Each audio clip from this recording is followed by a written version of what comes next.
ತಾವು ಜಮೀರಣ್ಣನ ಆಪ್ತರಿದ್ದೀರಿ, ಸ್ವಂತ ಮಗನ ರೀತಿಯಲ್ಲಿ ಅವ್ರು ನಿಮ್ಮನ್ನ ಪ್ರೀತಿಸ್ತಾರೆ. ಹೇಗಿದ್ರು ರಾಯಪುರಂ ವರ್ಲ್ಡ್ ಅಪ್ಕಮಿಂಗ್ ಕಾರ್ಪೊರೇಟರ್ ಆಗಿರ್ತಾವು. ತಾವು ತಮ್ಮ ನೆಚ್ಚಿನ ನಾಯಕರ ಹುಟ್ಟುಹಬ್ಬಕ್ಕೆ ಯಾವ ರೀತಿ ಪ್ರತಿಕ್ರಿಯೆ ಕೊಡ್ತೀರಿ? ಯಾಕೆಂತಂದ್ರೆ ಇಡೀ ರಾಜ್ಯದಲ್ಲೇ ಅವ್ರ ಬಗ್ಗೆ ಬಹಳ ನಿರೀಕ್ಷೆ ಇಟ್ಕೊಂಡಿದ್ದಾರೆ ಜನ. ಇಂಥ ಸಂದರ್ಭದಲ್ಲಿ ಅವರು ಹುಟ್ಟುಹಬ್ಬ ಬಂದಿರೋದು ಎಲ್ಲ ಹೆಮ್ಮೆ ವಿಚಾರ. ಶ್ರೀಸಾಮರ ಮನಸ್ಸಲ್ಲಿ ನೆಲೆ ಊರಿದ್ದಾರೆ. ತಮ್ಮ ಶುಭಾಶಯಗಳೇನು ಸರ್? ಸರ್, ಮೊದಲನೇದಾಗಿ ನಮ್ಮೆಲ್ಲರ ಮೆಚ್ಚಿನ ಅಣ್ಣ BZ ಜಮೀರ್ ಅಣ್ಣನವ್ರಿಗೆ ಹುಟ್ಟುಹಬ್ಬದ ಶುಭಾಶಯಗಳನ್ನ ಹೇಳೋಕ್ಕೆ ಇಷ್ಟಪಡ್ತೀನಿ. ಯಾಕಪ್ಪ ಅಂದರೆ ಇಂಥ ಒಬ್ಬ ಮಹಾನ್ ನಾಯಕ ನಮ್ಮ ಚಾಮರಾಜಪೇಟೆ ಕ್ಷೇತ್ರದ ಶಾಸಕರಾಗಿ ಇರೋದು ನಮ್ಮೆಲ್ಲರ ಒಂದು ರೀತಿ ಅದೃಷ್ಟ ಅಂತ ಭಾವಿಸ್ತೀನಿ. ಏನಪ್ಪ ಅಂದರೆ ಎಲ್ಲ ಜಾತಿ ಧರ್ಮಗಳನ್ನ ಒಗ್ಗೂಡಿಸ್ಕೊಂಡು ಎಲ್ಲರನ್ನೂ ಸರಿಸಮಾನವಾಗಿ ಕಾಣುವಂಥ ನಾಯಕರು ನಮ್ಮ ಜಮೀರ್ ಅಣ್ಣನವರು ಅಂತ ಹೇಳೋಕ್ಕೆ ಇಷ್ಟಪಡ್ತೀನಿ. ಜೊತೆಗೆ ಇವರು ಮಾಡಿರುವ ಸೇವೆಗಳು ಅಪಾರ. ಉದಾಹರಣೆಗೆ ಕೋವಿಡ್ ವಿಚಾರದಲ್ಲಿ ಫೇಸ್ 1 ಮತ್ತು ಫೇಸ್ 2 COVID-19 2 ಸಲ ಬಂದಿತ್ತು. ಆಗ ಇವರು ಮಾಡಿರೋ ಸೇವೆನ ಅದನ್ನು ಯಾವ ರೀತಿ ಹೇಳಂತ ಗೊತ್ತಾಗಲ್ಲ, ಅಷ್ಟೊಂದು ಸೇವೆ ಮಾಡಿದ್ದಾರೆ. ಬಡವರಿಗೆ ಮನೆಗೂ ಆ ಸಮಯದಲ್ಲಿ ಪ್ರಾಣದ ಮೇಲೆ ಆಸೆ ಬಿಟ್ಟು ಮನೆಗೂ ಫುಡ್ ಕಿಟ್ಸ್ ಇರಲಿ, ಮತ್ತು ಕೋವಿಡ್ ಪಾಸಿಟಿವ್ ಬಂದಿರೋರಿಗೆ ಬೆಡ್ಸ್ ಅರೇಂಜ್ಮೆಂಟ್ ಮಾಡೋದಾಗಿರಲಿ, ಆಕ್ಸಿಜನ್ ಇರಲಿ, ಮತ್ತು ಏನು ವಿಶೇಷವಾಗಿ ಪೌರ ಕಾರ್ಮಿಕರಿಗೆ ಮತ್ತು ಕಟ್ಟಡ ಕೂಲಿ ಕಾರ್ಮಿಕರಿಗೆ ಇವರೆಲ್ಲರಿಗೂ ಕೂಡ ಭಾಳಷ್ಟು ಸೇವೆ ಮಾಡಿದ್ದಾರೆ.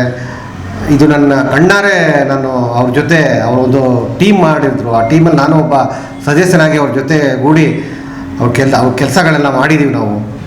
ಇಂಥ ಒಬ್ಬ ನಾಯಕರು ನಮಗೆ ಸಿಕ್ಕಿರೋದು ಅದೃಷ್ಟ ಅಂತ ಹೇಳೋಕ್ಕೆ ಇಷ್ಟಪಡ್ತೀನಿ.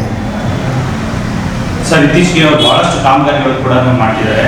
ಇಲ್ಲಿವರೆಗೂ ಕೂಡ ಈ ರೀತಿ ಕಾಮಗಾರಿಗಳನ್ನು ನಾವು ಎಲ್ಲೂ ಈ ರೀತಿ ಬಡವರಿರುವಂಥ ಪ್ರದೇಶ ನೋಡಿಲ್ಲ ಅನ್ಸುತ್ತೆ. ಯಾಕಂದರೆ ಚಾಮರಾಜಪೇಟೆ ವಿಧಾನಸಭಾ ಕ್ಷೇತ್ರ ಅಂತಂದರೆ ಪೌರ ಕಾರ್ಮಿಕರು, ಕೂಲಿ ಕಾರ್ಮಿಕರು, ಆಟೋ ಡ್ರೈವರ್ಸು ಅಂದಿನ ಕೂಲಿ ಸಂಪಾದನೆ ಮಾಡ್ಕೊಳ್ಳೋದು ಹೆಚ್ಚಿನ ಜನ ಇರ್ತಾರೆ. ಸೊ ಅವ್ರದ್ದು ಸರಿಯಾದ ಲೇಔಟ್ ಇರೋಲ್ಲ, ಸರಿಯಾದ ರಸ್ತೆಗಳಿದೆ, ಅಲ್ಲಿ ಕಾಮಗಾರಿ ಮಾಡೋದು ಕಷ್ಟ. ಅಂಥದ್ರೂ ಕೂಡ ಅವ್ರ ಆಪ್ತ ಸಹಾಯಕರನ್ನು ಕಳಿಸ್ಕೊಟ್ಟು ಬಹಳ ಅದ್ಭುತವಾಗಿ 100 ಕೋಟಿ ಕಾಮಗಾರಿಗಳು ಮಾಡ್ತಾ ಇದ್ದಾರೆ. ಅದ್ರ ಬಗ್ಗೆ ಏನು ಹೆಮ್ಮೆ ಇದೆ ಸರ್?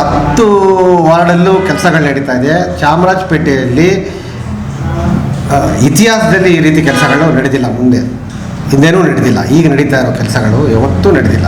ಆ ರೀತಿ ಕೆಲಸಗಳು ನಡೀತಾ ಇದೆ. ನಾನು ವಿಶೇಷವಾಗಿ ನಮ್ಮ ವಾರ್ಡ್ ಬಗ್ಗೆ ನಾನು ಹೇಳ್ತೀನಿ, ರಾಯಪುರಂ ವಾರ್ಡ್ ಬಗ್ಗೆ ನಾನು ಹೇಳ್ತೀನಿ. ವಾಟರ್ ಕಂಟಾಮಿನೇಷನ್ನು ಭಾಳಷ್ಟು ಇಲ್ಲಿತ್ತು. ಈಗ ಸುಮಾರು 90% ಕ್ಲಿಯರ್ ಆಗಿದೆ. ಸ್ಯಾನಿಟರಿ ಲೈನ್ಸ್ ಆಗಲಿ ಮತ್ತು ವಾಟರ್ ಪೈಪ್ ಲೈನ್ಸ್ ಆಗಲಿ ಎಲ್ಲ ಹೊಸ ಲೈನ್ಸ್ ಹಾಕಿದ್ದಾರೆ. ಮತ್ತು ಜೊತೆಗೆ ಅದರ ಮೇಲೆ ಕಾಂಕ್ರೀಟ್ ರೋಡ್ಸು ನೀಟಾಗಿ ಎಲ್ಲ ಕೆಲಸಗಳು ಮಾಡಿಕೊಡ್ತಾ ಇದ್ದಾರೆ.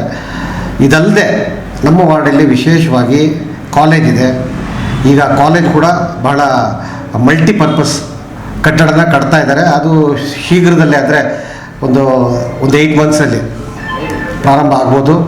ಜೊತೆಗೆ ಏನಪ್ಪ, ನಮ್ಮ ಆಸ್ಪತ್ರೆ ಸುಮಾರು 25,000 ಕೋಟಿ ರೂಪಾಯಿ ವೆಚ್ಚದಲ್ಲಿ ಆಸ್ಪತ್ರೆ ಕಟ್ಟಡನ ನಿರ್ಮಾಣ ಮಾಡ್ತಾ ಇದ್ದಾರೆ. ಇದು ಬೆಂಗಳೂರಲ್ಲೇ ದಿ ಬೆಸ್ಟ್ ಹಾಸ್ಪಿಟಲ್ ಆಗುತ್ತೆ ಅಂತ ಹೇಳಕ್ಕೆ ಇಷ್ಟಪಡ್ತೀನಿ. ಇಂಥ ಒಂದು ಅದ್ಭುತವಾದ ಕೆಲಸ ಮಾಡಿದಂಥ ಶಾಸಕರ ಉಪಸ್ಥಿತಿ ಎಷ್ಟಾದರೂ ಇದೆ ಸರ್ ಚಾಮರಾಜಪೇಟೆ ವಿಧಾನಸಭಾ ಕ್ಷೇತ್ರಕ್ಕೆ? ಸರ್, ಖಂಡಿತ ಸರ್. ಜಮೀರ್ ಅಣ್ಣ ಅವರು ಅಂದರೆ ಚಾಮರಾಜಪೇಟೆ ಮನೆ ಮಗ, ಅವ್ರ ಉಪಸ್ಥಿತಿ ಇರಲೇಬೇಕು. ಮತ್ತು ಜಮೀರ್ ಅಣ್ಣ ಅವರ ಹುಟ್ಟುಹಬ್ಬ ನಾಳೆ ಅಂದರೆ ಇವತ್ತು ನಮ್ಮ ರಾಯಪುರಂ ವಾರ್ಡಲ್ಲಿ ನೀವೇ ನೋಡ್ತಾ ಇದ್ದೀರಾ, ಹಬ್ಬದ ವಾತಾವರಣ ಕಾಣ್ತಾ ಇದೆ ಎಲ್ಲೆಲ್ಲೂ ಕೂಡ.